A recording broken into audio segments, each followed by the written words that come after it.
केंद्र शिक्षा मंत्री धर्मेंद्र प्रधान इस्तीफा सरकार एक बहुत बड़ अघटन देखा मिली। धर्मेंद्र प्रधान इस्तीफा दे केंद्र शिक्षा मंत्री धर्मेंद्र प्रधान इस्तीफा आसी बड़ खबर। नीट प्रश्नपत्र लीक और आंदोलन भितर इस्तीफा प्रदान कर केंद्र शिक्षा मंत्री। विरोधी दल छात्र संगठन सीजेपी क्रमागत विक्षोभ नीट यूजीसी प्रश्नपत्र लीक नहीं देशव्यापी असंतोष और प्रारंभिक शिक्षार शिक्षा मंत्रालय व्यापक परिवर्तन किंतु जनसाधारण विरोधी आक्रोश कमी नथिला। सीजेपी संसद चाल यात्रा पर परिस्थिति अति गुरुत्वपूर्ण होता है। आंदोलन को नागरिक समाज और बहु छात्र संगठन विरोध करते।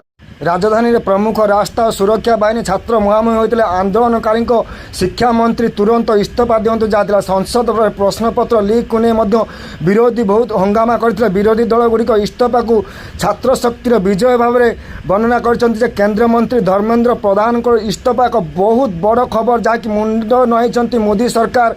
विरोधी दल छात्र संगठन और सीजेपी क्रमागत विरोध आगे धर्मेंद्र प्रधान मुंड नई शेष इस्तीफा दान कर जहाँकि प्रारंभिक विपर्यायर शिक्षा मंत्रालय को व्यापक परिवर्तन एवं किंतु जनसाधारण विरोधी दलों को आक्रोश कमी ना ताकि सीजेपी सांसद चाल पदयात्रा परिस्थिति पूरा बिगाड़ लगी जहाँकि आंदोलन को नागरिक समाज और बहुत छात्र संगठन समर्थन करते।